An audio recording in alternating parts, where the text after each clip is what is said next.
ஹல்லேலூயா ஆமென் ஹல்லேலூயா ஹல்லேலூயா ஆமென் ஹல்லேலூயா.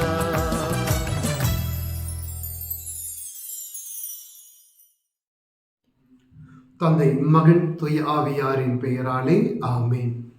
இயேசுவில் அன்புக்குரிய இறை மக்களே, இன்று நாள் மீண்டும் ஒரு முறை இறை வார்த்தையோடு சந்திப்பதிலே மகிழ்ச்சி அடைகின்றேன். அன்பார்ந்தவர்களே, இன்று நாள் நமக்கு இறைவன் தந்திருக்கிற நற்செய்தி பகுதி மத்தேயு எழுதிய நற்செய்தி 5ஆம் அதிகாரம் 38 முதல் 42 வரை உள்ள வார்த்தைகள்.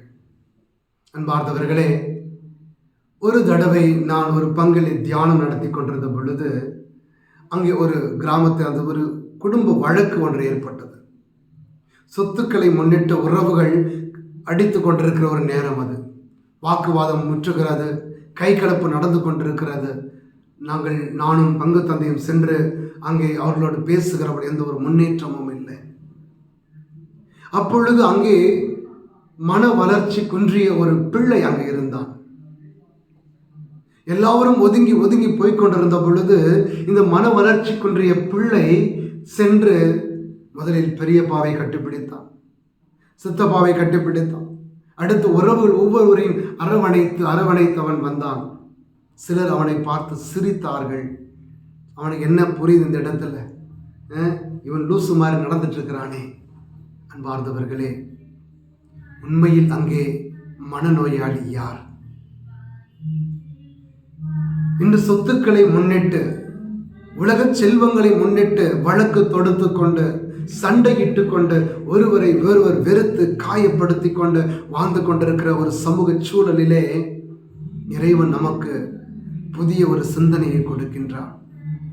கடவுள் நம் ஒவ்வொருவருக்கும் பிறருக்கு நன்மை செய்வதற்கான ஆற்றலை கொடுத்திருக்கின்றார்.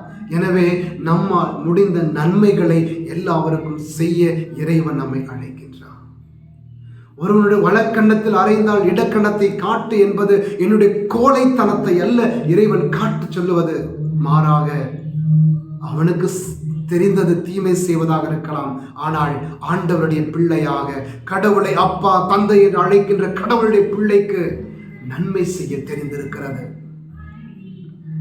எனவே அன்புக்குரியவர்களே, ஆண்டவர் இங்கே நம்மை நன்மையின் மக்களாக வாழ அழைக்கின்றார். அதனால தான் யாக்கோபு திருமுகத்திலே 4ஆம் அதிகாரம் 17வது வார்த்தையிலே சொல்லிக் கொடுக்கிறார், நன்மை செய்வதற்கு வாய்ப்பு இருந்தும் நன்மை செய்யாவிட்டால் அது பாவம். எனக்கு அங்கே பழி வாங்குவதற்கான எல்லா உரிமையும் இருக்கிறது, எல்லா சூழலும் இருக்கிறது.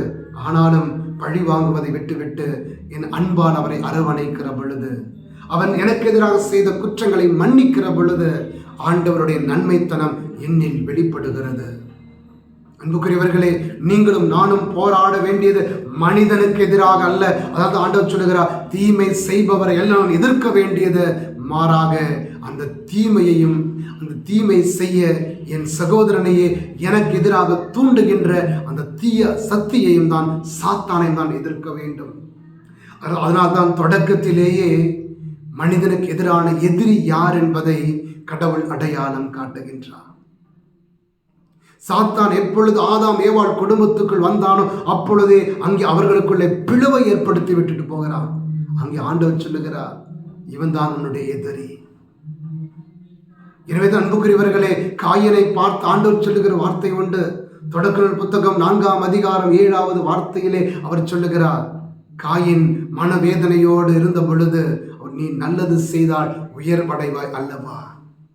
கடவுள் நம் ஒவ்வொருவரிலுமே நன்மை செய்வதற்கான ஆற்றலையும் அதற்கான இறை அருளையும் ஆண்டவருக்கு தருகின்றார். ஆனால் அந்த ஆற்றலையும் இறை அருளையும் பயன்படுத்தி கொண்டு நன்மை செய்வதற்கு பதிலாக பிறரை காயப்படுத்துகிற பொழுது, பிறரை வேதனைப்படுத்துகிற பொழுது, பிறரை வெறுக்கிற பொழுது, பிறரை பழி வாங்க துடிக்கிற பொழுது, அன்புக்குரியவர்களே, நான் இறைவனை எல்லாம் மாட்சிப்படுத்துவது தீய சக்தியை நான் மாட்சிப்படுத்துகிறேன்.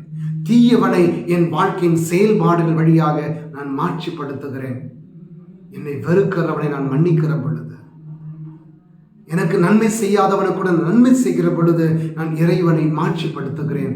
எனவேதான் தூய பவுல் ரோமருக்கு எழுதப்பட்ட திருமுகத்திலே 12ஆம் அதிகாரம் 20வது வார்த்தையை இவ்வாறு சொல்லுகிறார், உன் எதிரி பசியா இருந்தால் அவனுக்கு உணவு கொடு, உன் எதிரி தாகமாய் இருந்தால் அவனுக்கு நீ குடிக்க தண்ணீர் கொடு.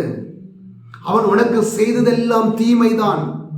உனக்கு எதிராக பேசியதெல்லாம் மோசமான வார்த்தைகள் தான். அவன் உன்னை காயப்படுத்தி இருக்கிறான். உன்னுடைய அன்பை பெறுவதற்கு எந்த தகுதியும் அவனுக்கு இல்லை. ஆனால் அன்பார்ந்தவர்களே, என்னுடைய தகுதியை பாராமல் என்னை அன்பு செய்கின்ற இறைவன் அன்பு செய்யப்படுகின்ற நான், என் இறைவன் என்னை அன்பு செய்கிற பொழுது எந்த தகுதியும் என்னை என்னில் பார்ப்பதில்லை. நான் இருக்கின்ற நிலையில் ஏற்றுக்கொண்டு என்னை அன்பு செய்கிற பொழுது நான் மட்டும் அடுத்தவனுக்கு நன்மை செய்யவும் இரக்கம் காட்டவும் ஏன் அவன் தகுதி உள்ளவனா என்று பார்த்து கொண்டிருக்கிறேன்.